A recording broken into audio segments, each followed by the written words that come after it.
Prezados irmãos e irmãs, com alegria estamos iniciando uma nova etapa da fase do tempo comum na liturgia, celebrando esse segundo domingo, é o domingo da adesão, onde fala sobre a vocação, o chamado que Deus fez e Deus faz e continua fazendo a cada um de nós. E aí nós ouvimos que há uma preciosidade, uma grandeza de ensinamento, de encorajamento e de motivação para a nossa fé. Sentirmos motivados e fortalecidos na graça de Deus, na bênção, na proteção, iluminados pela força da palavra de Deus nessa liturgia, nesse segundo domingo, onde podemos refletir e um pouco sobre a nossa vida e de chamado de sermos cristãos, a evangelizar, a seguir o chamado, estarmos de prontidão para ouvir o apelo, o chamado que Deus faz. Assim como na primeira leitura nós ouvimos, né, a vocação de Samuel, aquele jovem que foi gerado, né, de uma gestação da mulher que era estéril, mas foi agraciada por Deus e tendo Samuel, ela ofereceu, consagrou a vida a Samuel, está a serviço lá no santuário. E nós ouvimos o chamado que Deus fazia a Samuel e que no momento Samuel não entendeu bem o chamado de Deus, porque não conhecia, né? E depois de 3 chamados, 3 vezes, ele se apresentando ao profeta a Eli, né, que estava a serviço também do santuário, e depois dessa persistência de 3 vezes, Eli falou que percebeu que era o chamado de Deus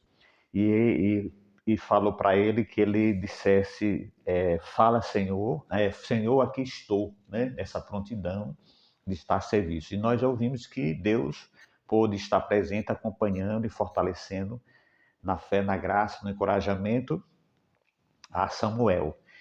De forma que continua também estando presente e fortalecendo a nossa fé, porque Deus vem ao nosso encontro, mas é preciso que nós estejamos abertos para entender, decifrar, né, descobrir os sinais da presença de Deus na nossa vida e ouvir o chamado, o apelo que Deus faz a cada um de nós a estarmos a serviço da construção do seu reino. Deus colocou tudo ao redor, tudo em benefício da natureza e principalmente a serviço do homem, mas se faz necessário que o homem se ponha também nessa prontidão de estar a serviço para corresponder ao chamado que Deus faz, né? E aí saber agradecer, a ser grato, né? Ser grato a tudo aquilo que Deus colocou na humanidade, saber agradecer, louvar, agradecer e bendizer a Deus pelas maravilhas que Deus oferece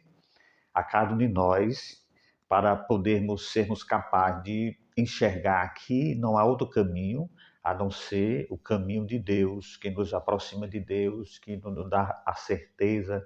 também da garantia da nossa salvação. Portanto, precisamos estarmos bem atentos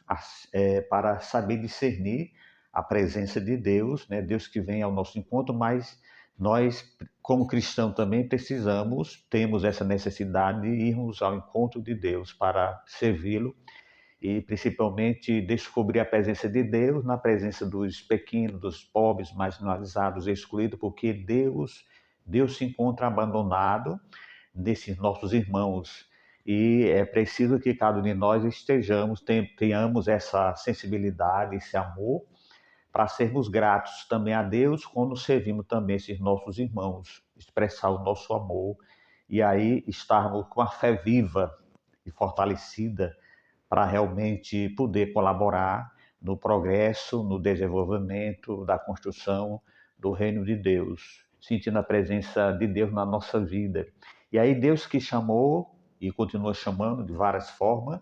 como chamou Samuel, chamou os outros profetas, e aí envia seu filho também chama a comunidade, forma a comunidade dos apóstolos, né? Vai chamando os discípulos, nós ouvimos aí o testemunho do discípulo André, Simão, que sendo apresentado por São João, né? Que é aquele que foi o precursor, veio um pouco antes para preparar os caminhos do Senhor. E São João, João aponta para Jesus dizendo: "Eis o Cordeiro de Deus". E a partir daquele momento, os discípulos foram seguindo, né, indo ao encontro de Jesus, querendo saber onde é que ele morava, porque a gente sabe que conhecendo a moradia, o lar de alguém, a gente sabe se a pessoa é organizada ou é desorganizada, né? E aí o discípulo tinha essa curiosidade de saber onde Jesus morava. Jesus diz: "Vinde ver, vinde ver". E aí eles acompanharam, né, passaram o dia em missão, porque o Filho do Homem não tem onde repousar a cabeça, porque todo canto era o seu lugar, mas ele sentia esse desejo, o apelo de ir avante, anunciando, além fronteira, anunciando, pregando a palavra de Deus aos irmãos. Essa foi a sua missão. E aí nós somos configurados também, a partir do nosso batismo, a viver esse chamado, esse apelo, estarmos de prontidão para servir ao Senhor através do anúncio da palavra de Deus. Para isso nós precisamos sermos capazes de valorizar a nossa vida, o nosso corpo, né? Quando valorizamos o nosso corpo, valorizamos também a vida e o corpo das outras pessoas. Quando São Paulo, né, dirigindo a comunidade dos Coríntios, que era uma comunidade muito grande, portuária, que havia muita, o turismo era muito grande, pessoas que vinham de fora, a população mais de 500 mil pessoas, mas como e um pouco de escravos que vivia ali, e que a maioria vinha muita gente de fora, e que esse pessoal que vinha de fora, os marinheiros, né, outros trabalhadores, muitas vezes se aproveitava na farra, na bebida, e indo se enveredando por caminhos que não são caminhos indicados por Deus, que era realmente o caminho da imoralidade, do pecado, e aí distanciando cada vez mais a visão, o pensamento das pessoas, tendo essa separação da alma e do corpo, achando que o corpo era para ser destinados à questão da realidade do pecado. E aí Paulo vem nessa realidade, ele vai fazer a crítica e levar o ensinamento, o esclarecimento para as pessoas sobre o compromisso, sobre a responsabilidade de valorizar o nosso corpo como morada de Deus, como templo de Deus, né? Que somos um conjunto todo completo, mas somos um conjunto todo completo pertencendo a Deus, corpo e alma, não há separação nessa realidade. De forma que a palavra de Deus traz um reflexo, nos convida, nos motiva a estarmos mais atentos, mais vigilantes, para que a gente possa preparar bem a nossa vida e viver com alegria, com intensidade, estarmos, aderir ao projeto, ao chamado de Deus, mas nessa direção de procurar se fortalecer cada vez mais a nossa vida, bebendo dessa grande fonte que jorra, que é a palavra de Deus, que nos encoraja, nos anima e nos motiva a viver com vigor a nossa fé, a saber, a valorizar as maravilhas da vida, mesmo diante dos grandes perigos, dos grandes desafios que nós enfrentamos no cotidiano da nossa vida, sermos capazes de enxergar as coisas boas. E nós só enxergamos as coisas boas quando nós temos a certeza e contamos, né, com essa certeza de que Deus está sempre conosco. Deus está sempre ao nosso lado,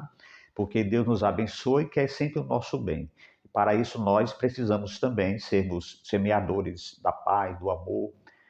na promoção da justiça, da solidariedade, criando cada vez mais uma sociabilidade em que vai congregando as pessoas, aproximando as pessoas de Deus, através do nosso agir, não só pelas palavras, mas a partir também do testemunho, né? O testemunho que vai realmente identificando que somos de Deus e que somos pessoas abençoadas e que queremos realmente promover cada vez mais esse fruto, fruto do amor, da verdade, da compreensão. Portanto, procuremos vivenciar esse segundo domingo do tempo comum como uma primeira fase de esperança que nos anima, nos motiva, digamos, depois de tanta festividade, nós, como cristãos, precisamos perceber que sentimos a necessidade de que Deus vem ao nosso encontro, mas nós precisamos irmos ao encontro de Deus, e aí a vida continua e precisamos fortalecer através da palavra de Deus, sentimos a presença do Filho de Deus na nossa vida, que vai nos encorajando, motivando para que a gente possa progredir na expressão da nossa fé, da nossa confiança, e aí celebrando esse tempo, esse novo tempo da nossa igreja, que é o tempo da esperança, como diz São Paulo, a esperança não decepciona. A esperança é a última que morre, enquanto vida, esperança. E é essa esperança que nós precisamos depositar na presença de Deus na nossa vida, Ele que nos encoraja, nos motiva a estar sempre alegre, sentirmos a presença de Deus, sermos capazes de solucionar, de perceber as indiferenças que o mundo apresenta e ser capaz de conviver, de ter essa compreensão, essa sensibilidade, esse amor também com essa realidade e encontrar sempre em Deus para resolver na paz, na fraternidade, no agradecimento, na expressão do nosso amor e através também da firmeza da nossa fé. Louvado seja nosso Senhor Jesus Cristo. Que Deus os abençoe, guarde e uma boa semana, uma ótima semana de paz, de felicidade e amor. Do Pai, do Filho e do Espírito Santo. Amém.